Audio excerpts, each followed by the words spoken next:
I'm sorry, sir, but several rolls of toilet paper wrapped around your head like a mummy does not qualify as a mask, but I do commend you on your resourcefulness.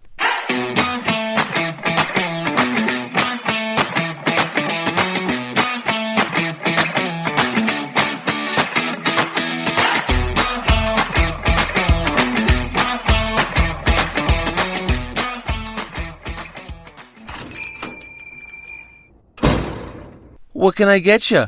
Drunk? Welcome to episode 29 of Behind Bars, Cocktails, and Wasted Nights. I'm your host, Greg. I've been working as a bartender for over 20 years, and over those years, I've seen a lot. My goal here is to share some of those high and low lights with you.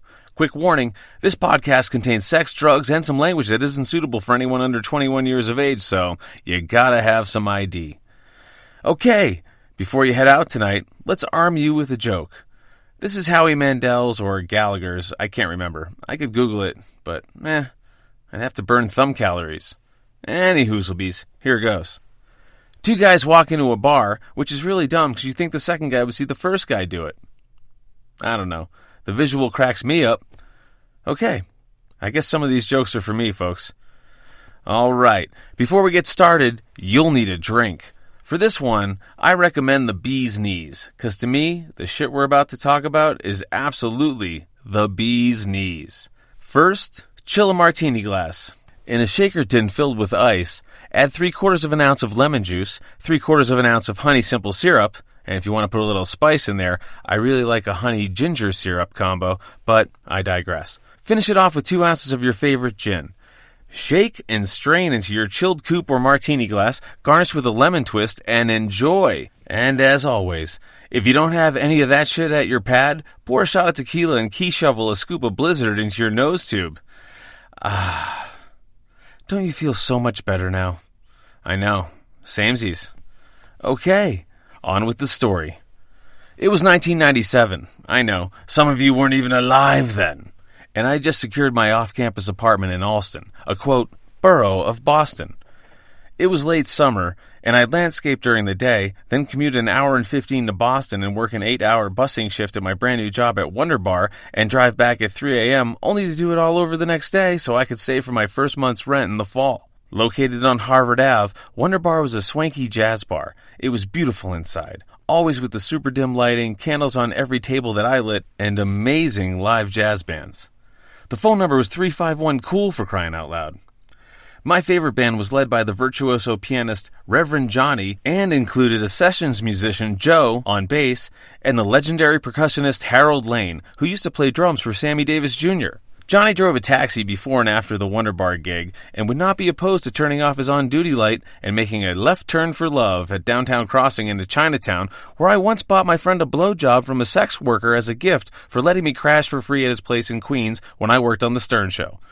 That was a hilarious night in that the first girl I approached refused me. I mean, I've certainly been turned down by women countless times, but that one stung for obvious reasons. I mean, it stung until it became funny. Turned down by a pro? What in the actual fuck? I sat in front as Johnny drove around aimlessly. We cranked the radio so we wouldn't hear slurping noises from the back seat and turned the cab back around after we heard a loud and clear "thank you" from the recipient, Pete. Anyways, huge tangent. Back to Wonder Bar. It was my first time in the big city, and coming from a podunk town in the sticks and meeting these amazing people from all over the country was culture shock for sure. The girls were gorgeous and from far-flung places like San Francisco and Chicago. The bar was located between Boston College and Boston University, and I was exposed to so many cosmopolitan students with fascinating backstories. The world had just exponentially gotten so much bigger than my town of Leicester, where my graduating class numbered around 83 people. It was back when you could smoke in bars, and part of my job was changing ashtrays, breathing secondhand smoke, and bussing the food scraps left behind by rich New Yorker students who were my age, which fucked with my head. Taught me about origin, the haves and the have-nots, and I soon realized just how real my place in the world was. Hand-scooping limes, jerk chicken ort, and cigarette butts that spilled over the sink sieve into the can liner that leaked slime onto my shoes and pants on the way out to the dumpster only drove me to study as hard as I could. I developed a worldview where I saw the financially blessed as the chosen ones. They drove their BMWs above the tunnels of Boston, while I was a bottom dweller who took the T, which was the city's bus and subway system. The great thing about the T was that it stopped running at midnight, which was a great way to get a female study buddy to stay at my place overnight and oh look, it's 12:15, the last train already left, was a common phrase used in my Alston digs above Pizzeria Uno. This was before cell phones, so losing track of time was a pretty frequent thing that absolutely helped my game. I worked full-time, studied full-time, and sometimes got to enjoy some naked interludes part-time. I eventually graduated from busser to barback, where I got to see the bartender life firsthand. These guys were my idols. They were so cool. They never got dirty, wore sleek black clothes, and kept Grand Marnier and snifters at their stations so they could soak their fingers and light them on fire when they would ignite a hottie's lung dart off their digits. It was magic. Looking back, I now realize how cheesy that was. But they banked cash and left with girls nightly. I wanted that so badly. Luckily, I got to pick up the ones who weren't picked up by the head honchos. Once, in an onslaught of drinking co-eds, the bartenders found themselves scrambling for liquor, beer, and glasses, with yours truly nowhere to be found, until yours truly was found. By a bartender coming downstairs to the chicken-wired liquor cage to find a bottle, only to catch me in the throes of, well, not exactly passion, but more National Geographic animalistic thrusting with a BU student I'd just met. I was drunk on the sexual power wielded by a staffer at the hottest bar in Alston. I took every opportunity afforded to me at any time I could, inopportune or otherwise. After I was made at Sophia's in episode 1, where I first became a bartender, I was soon given shifts behind the stick at Wonder Bar, as they were sister bars owned by the same man. I performed my duties under the close tutelage of Jesse the Manimal, which often resulted in a lot more tips on pickup artistry versus the ins and outs of crafting cocktails and working pause-a-touch on the registers. Once, our bar manager Dwight chewed Jessie out after hearing a guest complain about me making out with a patron and tracing ovals around her nether regions with an ice cube at the bar during my break in plain view of our clientele. I was basically out of control, and it was Jessie's fault, so advantage me. But I would be remiss if I didn't point out that Dwight was anything but a square. In fact, he was directly responsible for my first experience with ecstasy. It was a hot summer afternoon, and a motley crew of wee wonder barbarians had the night off, so we ventured down Harvard Ave to L.A., Lower Alston. We wound up in the Irish pub, The Common Ground. The gang had scored a plethora of press pills and were extolling all of their otherworldly virtues. Being from a small town, I'd only had experience with cannabis and alcohol. Okay, and some LSD, but truthfully, I was super hesitant about venturing into this mind-altering realm. But after several pints of Guinness and shots of whiskey, my sense of adventure trait, always deployed by Night Greg, took over the cockpit. I held out an open palm, and a pink pill with a Tweety Bird impression was promptly dropped into it. I popped it into my mouth and polished my pint, swallowing it down into my virgin guts. "Well," I said, "what's done is done. When's this supposed to kick in?" "How fast is your metabolism?" Dwight asked. Back then in my early 20s, I struggled to put on weight. So I knew the clock was ticking down in 20 minutes or so, and I began to brace myself. Within 15 minutes, I felt a synthetic warmth wash over me. Noticed that Celtic music was the most beautiful thing I'd heard, and all the nerve endings on my skin seemed to sparkle from the inside out. And there was an acute amplification of the cool air from the AC's gentle breeze on my face and arms. I'd finally found all I'd ever searched for. This was it. The pinnacle of everything. Then I heard everyone laughing at me and noticed them pointing toward me. "Oh my God, look at that grin. Studley is rolling. He's rolling hard." Yup, I sure was. My lips were stretched wide to the point of tearing, my teeth were clenched, and I'd never been happier. I soon realized I was obvious and unfit for public consumption, so I let my instincts take over. I chugged some water and ran out the door. I heard an, "Oh shit, follow him." They sent out a tail while Dwight took care of the tab. I sprinted up the sidewalk and lost my pursuers in the crush of summer day-drinking pedestrians, dodging them like OJ in that old Hertz commercial. I was a leaf on the wind. I needed to be alone. I found out they checked every bar for me, including Wonder Bar, where the info was relayed that I was on my first roll and they couldn't find me. Until they did. I hadn't gone that far.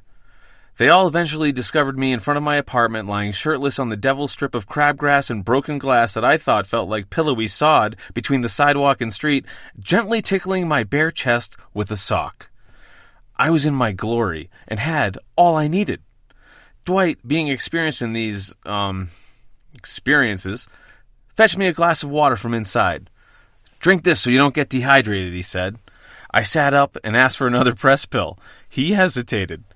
"I'll make you a deal. If we can go inside, I'll hook you up." I guess passers-by were starting to gawk. I hoisted myself upright, and he acquiesced and handed me over another tab, this one with the Mitsubishi emblem stamped onto it. I dropped that, and as I rolled harder, he became the de facto drug dad babysitter until my roommate Neil got home. Dwight wanted to go to another bar and handed me off to Neil, who was happy to take over as my antics apparently amused the living fuck out of him. Of course, he did it for a small fee. 2 press pills for Neil. Okay, gotta give you some context here. Neil was the cock of the walk at Wonder Bar. Super handsome, an amazing bartender, and more often than not, brought a really hot companion home just about every night. And another important need to know. I'd moved from above the Pizzeria Uno into a triple-decker with a yard. And living across the street from our digs on Greylock Road were a group of sexy-as-fuck BU girls who occupied the top floor. They would come to Wonder Bar and flirt with Neil, and he and I spent many a night smoking cigarettes on our front porch as they unabashedly changed and passed by their windows in all their topless glory, and I swear to this day they did it on purpose. It had to be intentional. Whatever it was, ignorance or intention, we got a show in those late summer nights. Okay. What follows is what will sound like a letter to penthouse sexual fantasy fiction. I promise you, just as all of my episodes have been and will continue to be, this is 1000% true. But if you don't believe me, I completely understand. Fuck, I still don't believe it. The sun had set and Neil and I were rolling, now on actual manicured grass in our backyard, drinking Red Stripes and discussing life mysteries and how fucked up we were. Then we both heard it. The sound of frolicking coming from the street, girls laughing and squealing in delight. Oh man, whatever could the cause of this joy be? We quickly got up and ran around the house to the front, and there it was. I couldn't have asked for or conjured up a better sight to behold. It was our 3 girl neighbors wearing oversized white t-shirts over bikinis having a fucking squirt-gun fight. I shit you not. See-through, clingy. It was like an out-of-the-pages Playboy pictorial come to life. I loved it. If you didn't think I was already committed to this drug, I was now ready to marry it. Neil hung back and watched in pure pride as I ran into the crossfire, taking shots to my naked torso. "Hey, mind if we play?" I asked. "We're rolling."